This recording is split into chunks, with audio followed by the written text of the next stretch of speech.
But if you continue to pray, Shaitan is pissed because you disobeyed him and his strategy did not work. Allah is pleased because you're worshipping him. It boils down to two things. Either you obey Allah or obey Shaitan. Now you tell me, watching anime. You tell me. SNEAKØ loves anime too, man. I don't care about I hate anime. I'm so glad I got to be I hate anime. Funny, I feel like almost like this was supposed to be blocked off and they just opened it. That's exactly what happened. Well, there's a rope right here, but you can get on the sidewalk. Yeah. You can drive on the sidewalk. Oh! Welcome to Saudi. It's called offensive driving, baby. You know what I'm saying? It's called bumpy ride.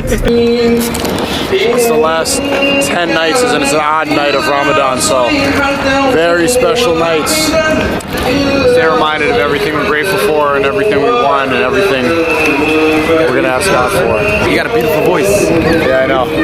That's why it's so packed. This is a famous reciter.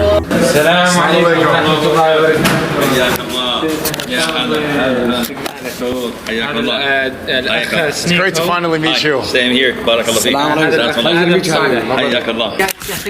I look at this, I'm like, oh, look, we could smoke in here? But Arab people, they put the date seeds in here, even though this is definitely an ashtray. I don't know what animes you watch, Sheikh. I don't watch animes. Come on, you said that video that went viral, you talking about it, you spoke like you watched a lot of anime in your life. Never in my life. Wow. You know what I'm talking about? That went viral without you? The Naruto.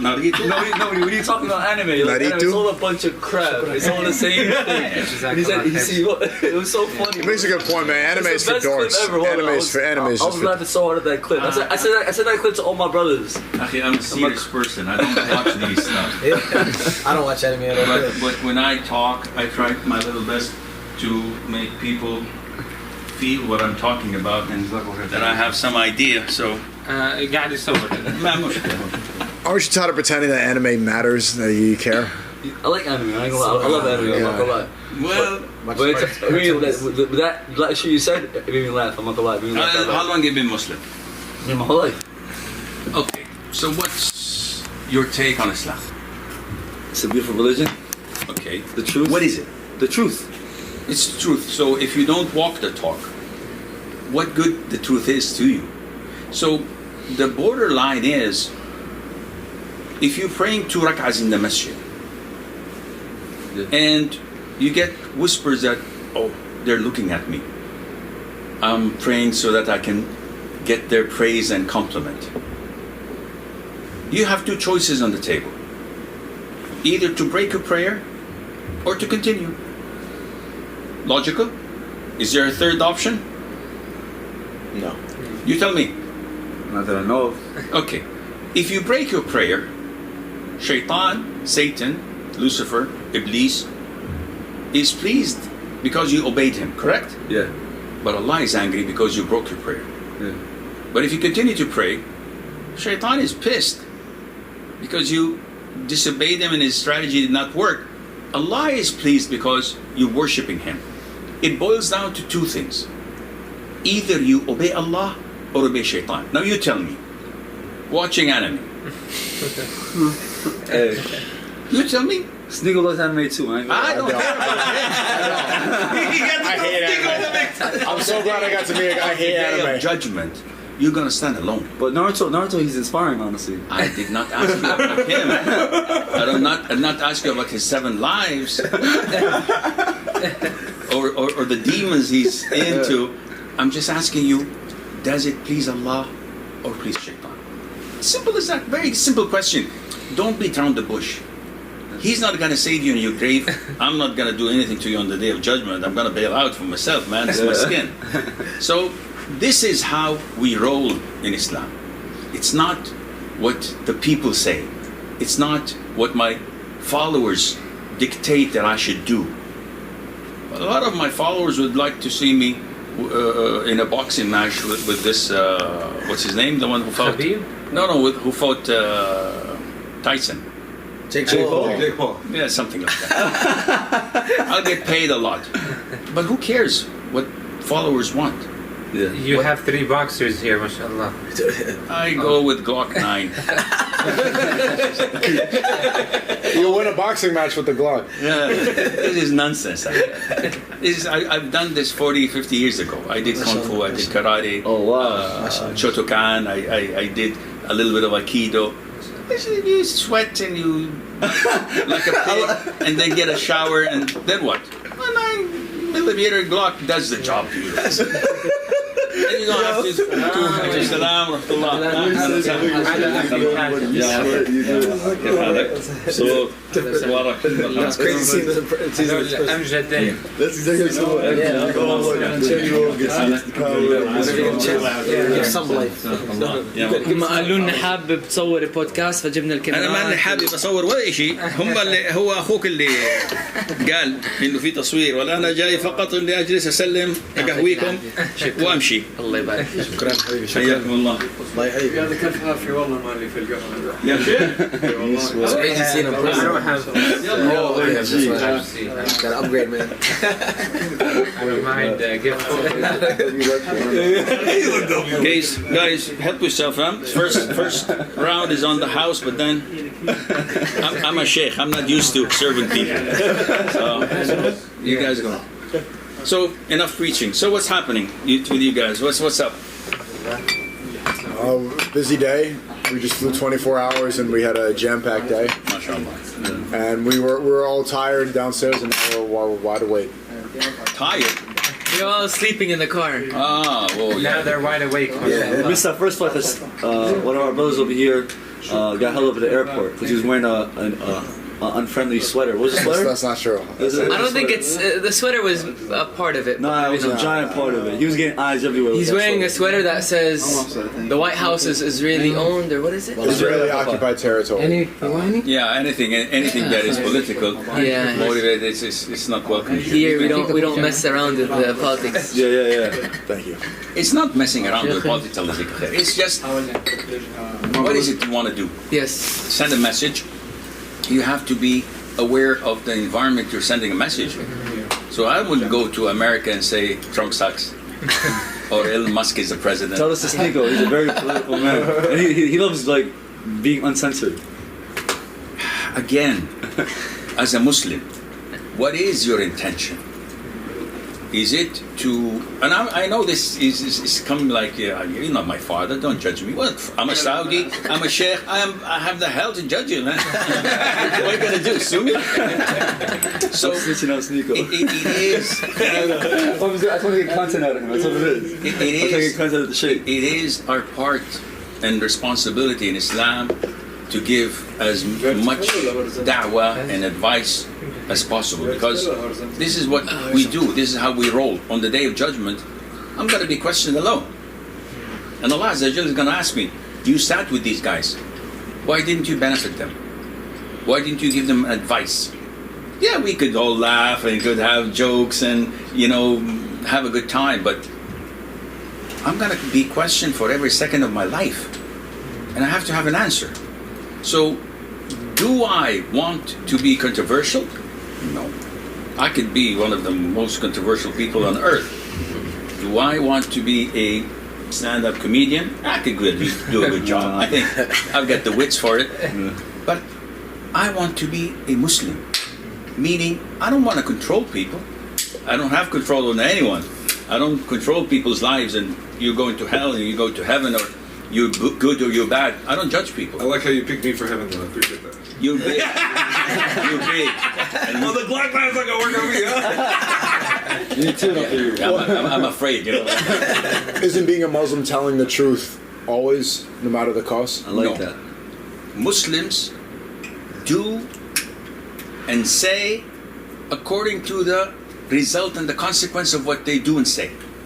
Meaning, if I'm going to do or say something that has bad repercussion and make things far worse, Islam tells me stop.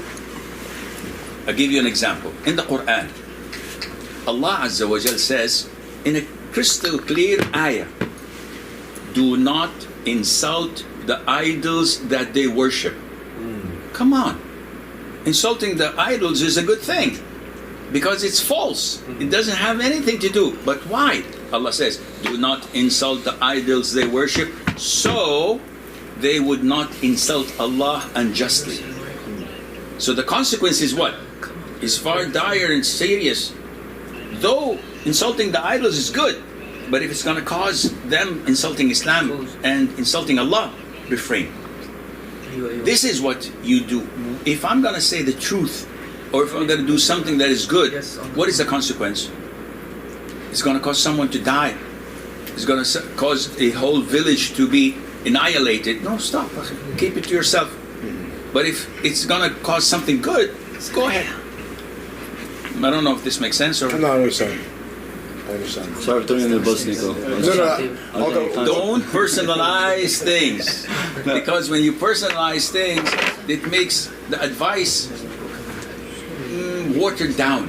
So even if I was about to accept your advice, when someone waters it down and makes fun of it, Shaitan is going to make me reject it and not accept it.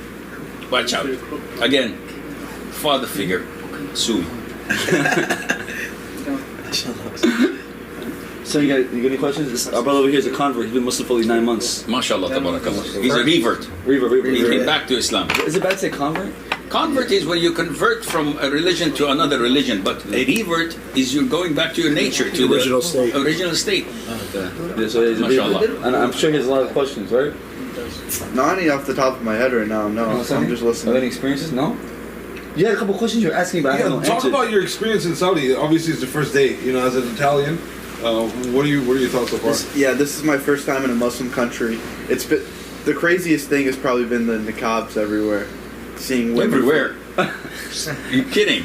Most of it. We are complaining that women are not wearing the niqab as they are supposed to. Really? Yes, and we're seeing that we're being westernized more and more, and the women are being liberated from Islam, unfortunately. It's very sad.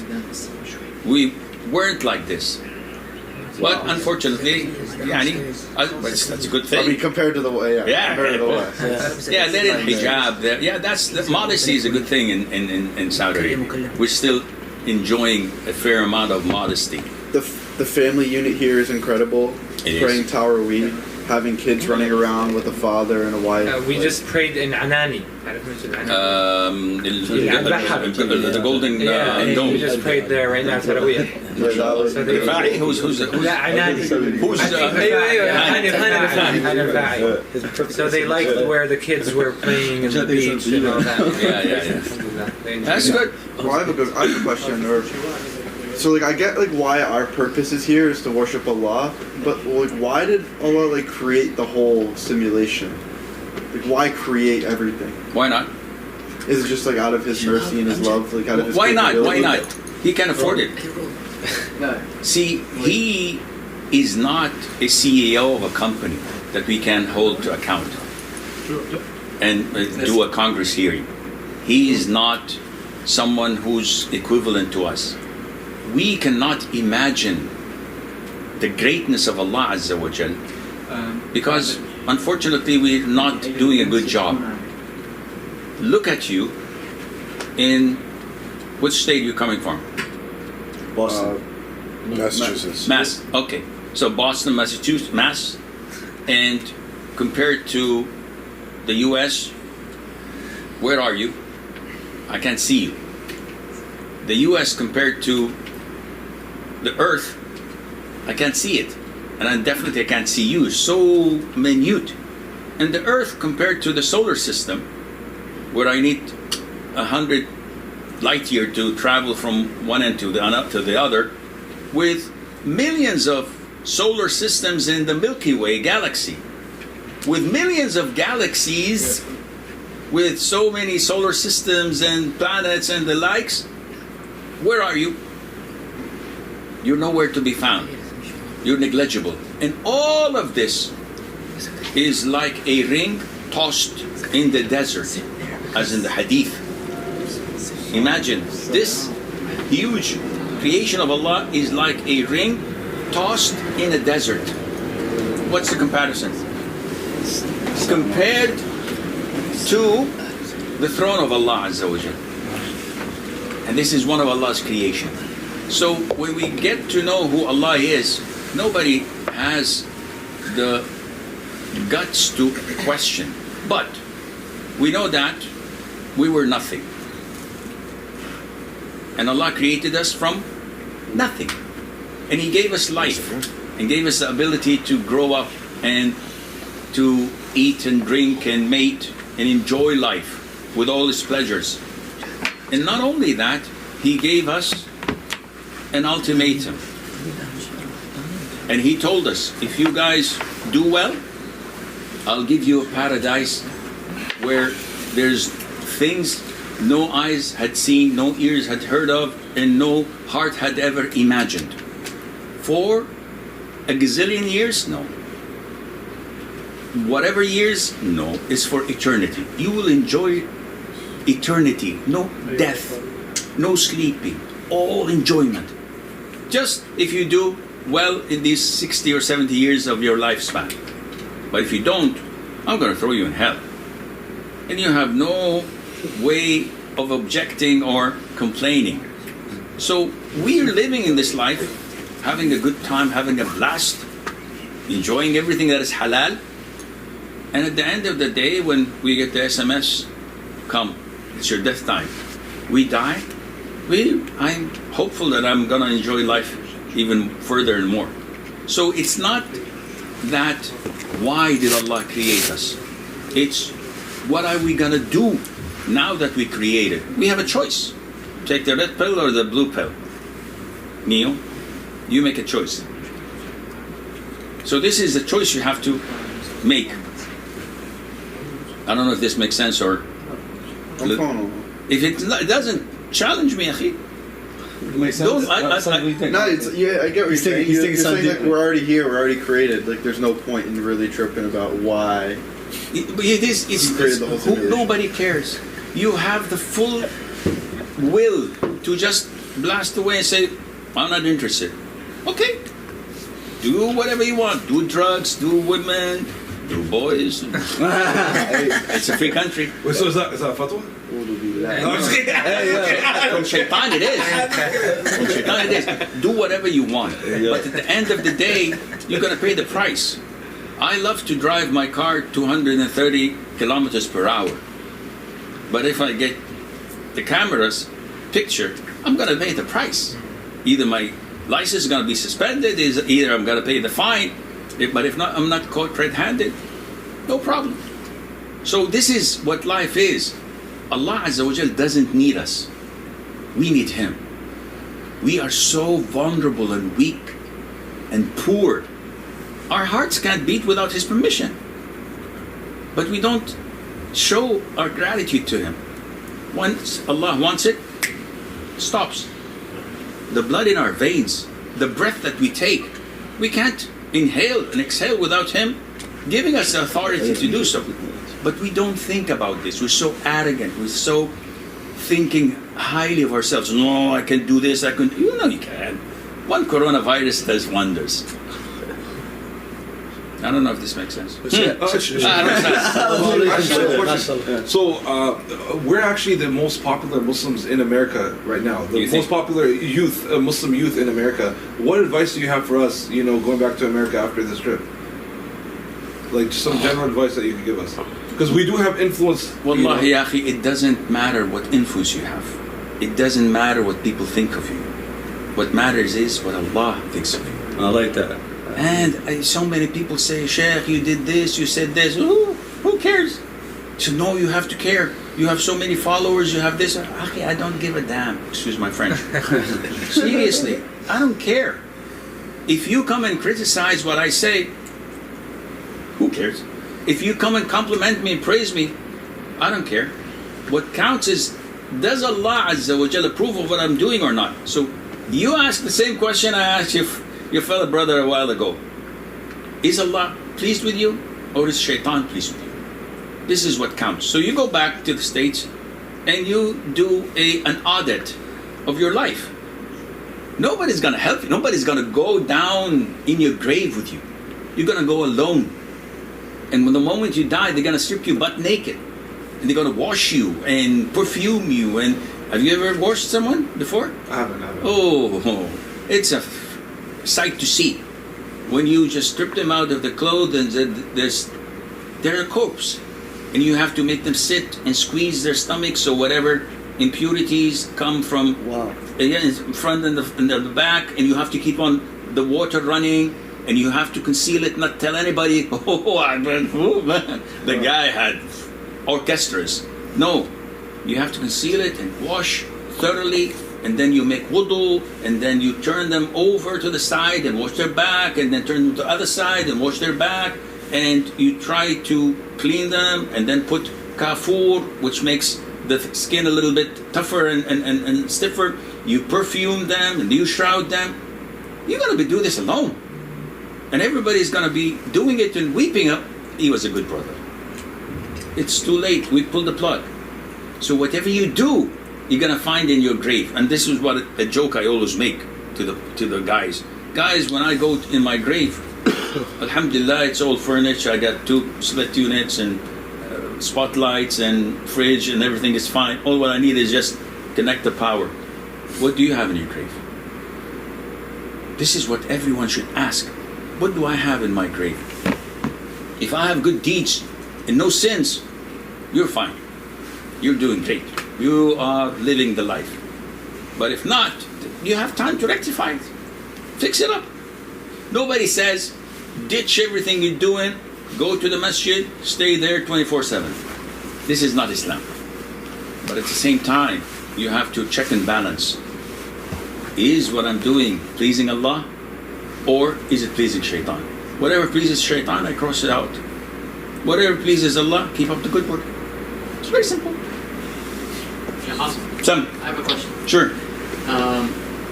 What do I do if I'm not like these guys? I'm not driven to maybe strive to do a lot of work on my own. I feel like I'm being lethargic, or how do I find the motivation or the drive to accomplish something that is worthwhile? Every day, every Friday that is, we read Surah Al-Kahf. And in verse, I think 28, Allah Azza wa Jal addresses His messenger. And the message is really weird to us. What does Allah say to him? He said, وَاصْبِرْ نَفْسَكَ مَعَ الَّذِينَ يَدْعُونَ رَبَّهُمْ بِالْغَدَاةِ وَالْعَشِيِّ يُرِيدُونَ وَجْهَهُ. Make yourself patient and tolerant with those who remember Allah Azza wa Jal in the morning and the evening. And do not look elsewhere, wanting the prompt and the adornment of the dunya. These guys are poor guys. I'd like to go with 50 Cent and the guys that have Ferraris and Lamborghinis and all the bling blings, and these are my type of people that I'd like to. Alaykum hala. These are my grandchildren. So don't overlook around. قهوة حبايبي. انتوا تقهووا هم شربوا ما ادري الشباب هناك ما شربوا يمكن عشان ننام. طيب. And don't overlook. Keep your eye on the ball. And do not associate yourself with those whom we've made their hearts neglectful and their affairs on the loose. So Allah is telling His messenger to circle himself with righteous practicing people. When you go with righteous practicing people, hypothetically assuming me, what would you always get from me? Reminders, words of advice. Yes, we may do something. I may play 8-ball with you and beat the heck out of you. We may play sports, paddle or table tennis, and I give you a handicap of 10 points. I could do that. So it's fun to be with me, but at the same time, I'm going to do what? All the time remind you of Allah Azza wa Jal, get you closer to Allah, because we want to roll together to Allah. And if we don't listen, you pull out the Glock 9, right? No, I choose someone else. It's not sufficient. Time is short. If I give him advice and he doesn't listen, the hell with him. I'll go somewhere else. Because time is limited. I can't invest my time on an individual or in a group and it's not paying off. I have to keep on trying to, even if I have my siblings, my own brothers and sisters, and I try my level best to give them da'wah and it's not working. What should I do? Go look for someone else. Because I want to fill up my grave with another split unit and few fridges and maybe, I don't know. So this is what the advice to the Prophet ﷺ was. You look for good companions in the masjid, in the community. This would motivate you. When you strive to be with someone higher than you, you try your level best to reach their level. But when you're always with people that are lower than you, they'll drag you to their level. And before you know it, you're like them. So, I don't know if this answers your question. Yeah. The Sheikh in the US just told us last Friday, your friend is the one that will judge you which way you want to go. The right way or the wrong way. This depends. Who's stronger? If you have an influence of the Prophet ﷺ, who was his best companion? Abu Bakr. Did Abu Bakr drag him down? No, the Prophet dragged him up. So, yes, your friend dictates what kind of a person you are if you are not strong and well versed and steadfast on Islam. But if you are, then alhamdulillah you're a good influence to the community and to the others. You're right. See, I got a random question. Yeah? It's random. I'm just saying, because my friend Adam over here, mashallah, he's got engaged, and I was asking him about if he's gonna have a second one, but he was telling me people in his family are like saying it's haram or like they look like it's frowned upon. Like I don't know, it's frowned. Why is it so frowned upon? Like it's not frowned upon. It's with all due respect, stupid. Is it? To ask someone who's not married yet if they have a second. No, because even my brother Sneaker, he was interested too. He was telling me like. No, but my answer, I say you start with one. So one. So before you can think about two, you have to think about one. True. I know. But how come like women get so like? There's always a debate when I'm with around like Muslim women and like, Muslim men. They always have like a crazy debate, and the women always get so mad about it. So like what's your thoughts on polygamy? Is it even logical for Muslim women and men who are non-mahram to engage in such debates? This is immodest. America. This is our definition here of slots. Would you slots? A woman who sits with a non-mahram and talk about issues of the bed, both of them are not real Muslims. Yeah? What is this? First of all. Second of all, Akhi, we have a saying, dogs that bark don't bite. Those who talk about polygamy and polygamy. No, I'm just interested, honestly. I'm just this gives you an idea. Sheikh, how much you got, honestly? Under the belt? Under the hood? What? Oh no, I'm just saying. In my bank account?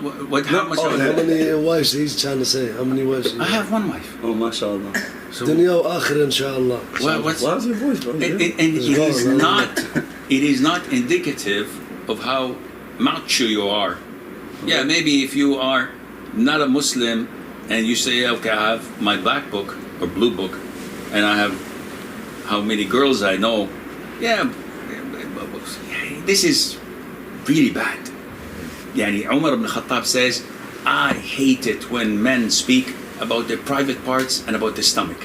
All what they care about is their food and their sex life. This is not befitting for a man. Marriage is a sacred bond between two for the sake of having a family, having a kids, and finding your soulmate. Down the line, if there is a need, Islam allows you to marry a second and a third and a fourth, but with the right intention, not with, hey, how many wives you got? Hey, Tony, we're going to be cojitos. Did I sound like that? Yeah, you did. I didn't sound like that. He was kind of shy to ask the question, so I was like, you know what? It doesn't look shy. I want to ask Tony. I want to ask him and Sneaköe. Sneaköe's a revert too, you know? Don't dodge a bullet. Take it like a man. Just stand and block 9 is good for you. So, basically speaking, the issue of marriage, akhi, is something halal. But the guys in the West are making it really bad. This is what I was talking about, consequences. when you open this topic, women become aggressive, defensive, and they hate Islam, they hate men, especially with beard, because they think that any person who's committed to Islam is going to take her as a second or a third or a fourth wife. It's not a hurricane that was over in 5 minutes like most people are. It's a commitment. It's not only the 5 minutes at the end of the night when you try to listen to Sinatra. It's not. It's a commitment. It's a financial commitment. It's having the tolerance of being good to your in-laws, your kids, and responsibility. Huge responsibility. Yeah. I have a. Use your right. Bismillah, yes.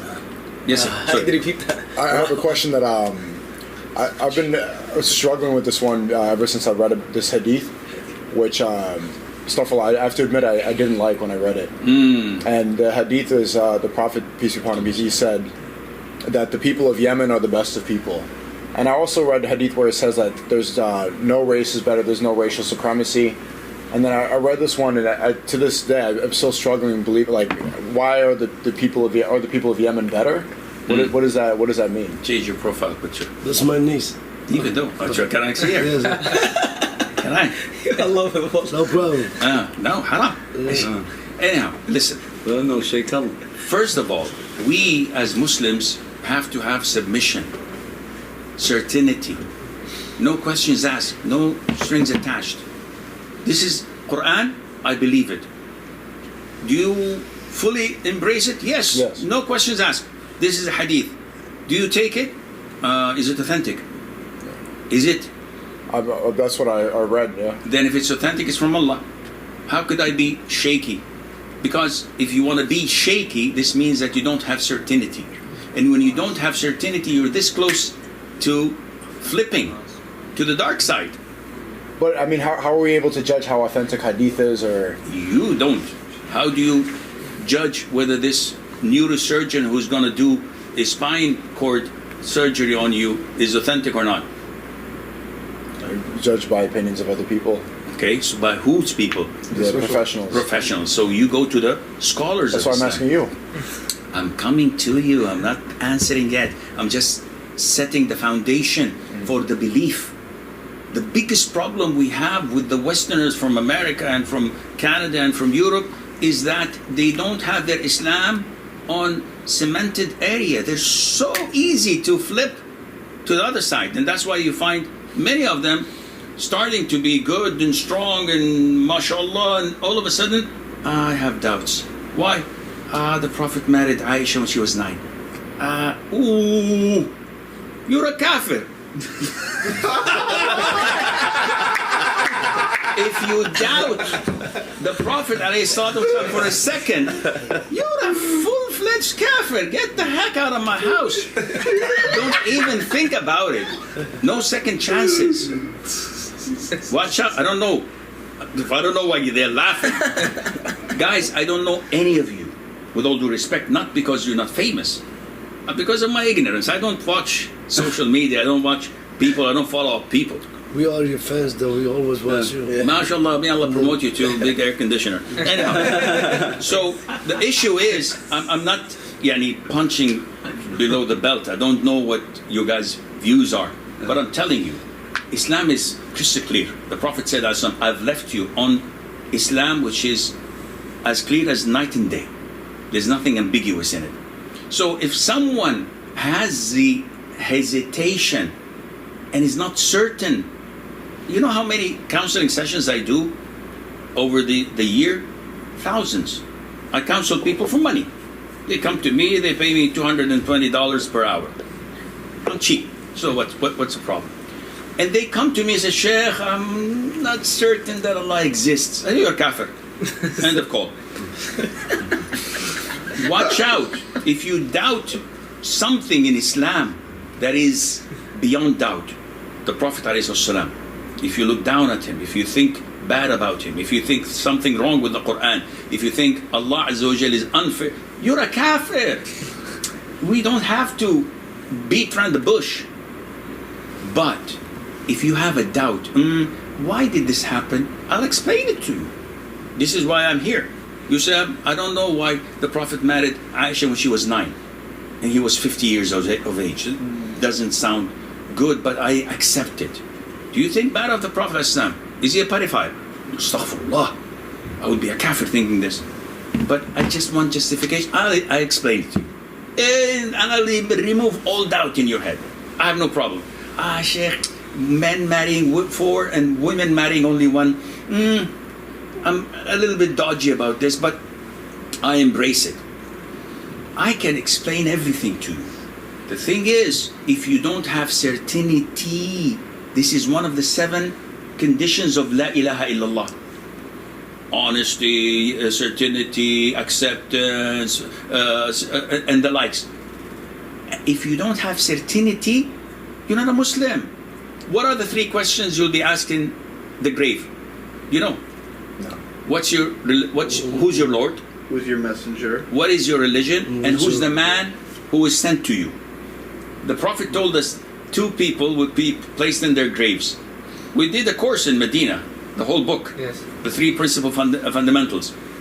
The first question would be, the 3 questions would be asked to a believer, and 2 horrible looking angels would come, grab the man, shake him up. He's dead, but he's dead but alive in the barzakh life, which is not our, if we pull him out of the grave, he's dead, he's a corpse. But this is another level of life between this dunya and the hereafter. It's called barzakh. So they shake him violently and they say to him, who's your Lord? What's your religion? Who's this man who was sent to you? And he would say out of confidence, my Lord is Allah, my religion is Islam, and this man is Muhammad. They shake him again and ask him, and he confidently answers. Allah says to them, my servant has said the truth. Open a window from Jannah, from paradise, where the fragrance and the coolness and the blessings would come to him, and let him rest. The other person would say, I don't know. People said something and I said it. And this is the hypocrite who says things, but but I can't say anything bad because everybody's watching. So yeah, I'm a Muslim, but deep down, he's a hypocrite. And this guy easily flips. And this is what most scares me about the people in the West. That their iman is not stable, it's not cemented, it's not concrete. It can flip any time. If you manage to strengthen your religion by not only reading books, because you need to walk the talk. If you read 6 volumes on how to swim in the ocean and you throw yourself in a swimming pool, what will happen? You'll drown like a rock. You have to practice it. So what you practice in your life, your daily routine, your masjid, your salat, your Quran, your community work, this is what will help you answer in the grave. If you don't walk the talk, you will be saying, I don't know. People used to say.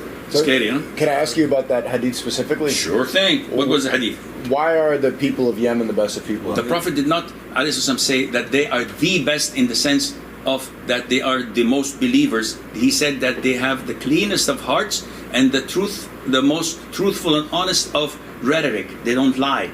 That's in generality. And this is one of the ways of the Prophet ﷺ of being positive. He said positive things about all the tribes in Arabia, about the people in Tamim, in Najd. He said this about the people of Hijaz. He said this about this and that. Because the Prophet was always positive, looking at the positive things of the people, not looking at the negatives and to put them down. So this is not a check blanc for them to do whatever they want. They said that simply they have clean hearts, they don't hold a grudge, and we see this among the people we know from Yemen. We know them. I'm not talking about the Houthis. So you can't say that this about people generically. I hope this makes sense. Well, could you, I don't mean to keep going on this, but could you not argue that that's racial supremacy? So what? We do know that there is racial supremacy. We do know that although blacks and whites, red and yellow are equal and they only differ with the taqwa, the piety in the heart, but we also know that Allah selected the Arabs due to their language, due to their heritage, due to their supremacy at the time between the Byzantines, the Persians, the Jews and the Christians, of maintaining a level of moral conduct and a level of social justice between them at the time. But today we don't judge people by the color. In Saudi Arabia you see this. We may have imams who are black, we have non-Arabs leading the prayer. You'll have me, I'm not originally Arab, I'm originally from Indonesia. So that nobody says anything, nobody dares to say anything with my 9mm Glock. But still, we respect it and we feel, they're our homies. We have no problem. So at a certain time, the Arabs were chosen people the same way Jews believe that they were chosen? Yes, and this is what Quran is in Arabic. It's not in any other language. You can have translations in many languages, but Quran is Arabic. So can you say Arabs were the chosen people? No, because we have the worst scum from the Arab world. Bashar al-Assad. We can name few, but it's not the race. You don't have the the notion that I can say bad things about Islam because of this or that. We don't have any racism in Islam. Blacks and whites are equal. We have this, and we can see it everywhere. My father-in-law is as black as night. My father-in-law, he's black. And he's the most beloved person to my life. May Allah have mercy on his soul. That doesn't make any difference. We don't have this in us. We don't think of a race of what are you? Hispanic. ¿Qué pasa? No, I'm everything. So everything, but originally. My mom is Filipino. My dad is black. ¿Cómo white. está? Yeah. Mabuti. Okay. So we integrate it. We don't look down at anyone. But to have this notion of no, Black Lives Matters, Me Too movement, don't say I'm your nigga. We don't have this nonsense. We don't have this nonsense. We're all equal. If you're black and you're thinking that, you use the N-word. Yeah, I did not use the N-word. Well, what's wrong with you? No, you're racist. Come on, get a life. We're all the same origin. I didn't choose to be white or yellow. Indonesians are yellow. Not in the sense that they're scared, but, And you didn't choose to be black. This is what Allah created you. Be proud of it. Live to it. Don't play the victim role. It's not going to take you anywhere. We both children of Adam, man. Yeah. Everyone says to me, what are your origin? Especially here in Saudi, they have this racism stuff, tribal stuff. So, what's your origin? They don't know. They say to me. I got your answer from the beginning. You're from everywhere. Okay. So when they say to me, "Where do you come from? What's your origin?" I said, "I play the serious, role." And I say, "My grandfather is a prophet of Allah." And they said, "Whoa, okay, wow. What do you mean?" I said, "My grandfather is Adam." I said, Adam. My grandfather is Adam as well. So what are you boasting about? We come from the same root. Khalas, we're Adam. So you don't have any leverage, whether you're white or black, whether from America or from Arabia or from the Far East, you're all the same. You got a problem with that hadith, huh? Yeah, but I like the way you explained it about generalities and the Prophet not saying things negative about people. Like just they're the best. They're the best. Yemenis can't have clean hearts. Like the way Trump talks about people. They're great. He's great. They're great. They're best. I'm good too. But also, he's not saying they're the best. He's saying a specific trait in them is good. Yep. A specific trait, their kind hearts, is good in Yemen. And truthful. And truthfulness. A trait is that's beneficial. Not best of all people. Yeah, I think the misunderstanding of the hadith. You read that wrong. Yeah, translation tara is very, very problematic, and this is why we say learn Arabic. In the translation, it could flip things all over the place. There's a hadith where the Prophet says, "As-sam 7 are martyred other than those killed on the battlefield." One of them is in the Arabic al-mat'un. Mat'un means the person who dies with a plague, but it also means the one who's killed with a stabbing. So imagine if I read this in a hadith translation in Los Angeles.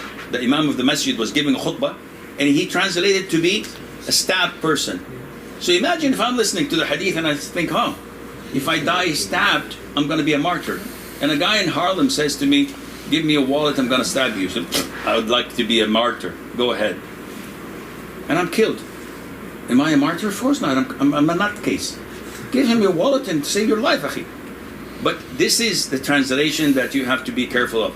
The Prophet ﷺ, when he listed the companions, he said, the most shy of all companions is Uthman, and the most strong in the truth is Umar, and the most person who judges among others is Ali, and the most person who knows in fara'id, inheritance, is Zayd. And he started naming companions and pointing out to the best in them, not meaning that the others are nothing.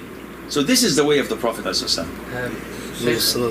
Tomorrow, inshallah, we're going to go do Umrah, inshallah, and then it's the last 10 days of Ramadan, so we're going to be in Mecca for a few days and then Medina. What advice do you have for us in the last 10 days in Mecca and Medina? And some of them, it's their first time doing Umrah, so what advice? My advice is, you guys are the chosen one. Though you're not Arabs. So you are the chosen one that Allah Azza wa Jal selected you to bring you to the most purest of all regions of the world, Mecca and Medina. Utilize your time to cleanse your hearts, because Allah does not look at your bodies or your wealth. This is hadith narrated by Imam Muslim, reported by Imam Muslim. Allah does not look at your bodies and your wealth. Rather, He looks at your hearts and deeds. No one can look at your heart, only Allah Azza wa Jalla. So utilize this time to cleanse your heart. How? Purify it, repent, ask Allah for forgiveness, go to Allah Azza wa Jalla wholeheartedly and asking Him for guidance and to remain steadfast on Islam. Avoid being together. Not that I want you to disunite, rather avoid being together, because when you're together you're going to waste your time chit-chatting, joking, cracking jokes, talking about things here and there, and that's not helpful for you. Have quality time with Allah. Just be there with Allah. Reflect on your past life, reflect on how much time left for you on earth, and utilize the best of it, and inshallah it's going to be a transformational period for you guys. I'm engaging, proposing to a woman. First one. And the sunnah is, what is it you guys called? Yeah. The Prophet said that you have to go and look at the one you're proposing to, because ideally you don't know the woman. Of course, if you've been going out steady for 4 or 5 years, you don't want to exaggerate looking at her again. It's going to put me off. No, talking about ideally. So yes, you go and propose, and if they accept you after doing the due diligence and check on you, you have to have an interview with the woman for the first time in the presence of her father. This is when you get to look at her, you take a good look at how she looks, communicate with her for half an hour or an hour, exchanging views of polygamy. Don't ever open the topic in such incidents, because they're going to kick you out of the house. I have a video on this. I'm telling them, whoever opens this topic, kick his butt out of the house, because this guy is bad news. Anyone who goes and says, listen, we're getting married, I think you're a good girl, but I'm giving you a heads up, I'm going to get married again, maybe a third time. the hell out of my house. I thought being straight up works though, right? The what? Being straight up, you gotta be. No, this is blunt. being stupid. Straight up. Anyhow, so You're not making the your life question straight. is she allowed to come in normal house clothes, or she has to abide by the hijab? It's an issue of dispute. I'm inclined to the opinion that says she can come with her hair exposed, wearing normal, decent clothes, zero makeup, zero eyeliners, so that he would see her as she is. Of course, not wearing tights or miniskirts, or decent clothes. So where I can see her face, her hair, and maybe part of her arms, this is totally halal, inshallah. I hope this answers. That's hard, bro. Because Yemenis, they're very strict with it. Like It's a They have good hearts and. It's the best. Yemenis, they always come with the hijab, you know. Like, This is cultural. It's cultural, But huh? again, the majority of scholars follow this opinion. But Yeah. Sheikh bin Baz says you can. I get to see. I get to give my another ashtra. Yes, you can. See, And that's you would fair. like That it more. sounds more fair. though. Barakallah fikum. Jazakallah khair. Let's take a group picture. Apologize if I offended anyone. That was quick. None- None was Already? intended. Huh? I had 30 more questions. That was amazing, mashallah. Next Umrah, inshallah. That was fun. Or you have to pay for it. So I go put it on the video. What is the DM that you just got?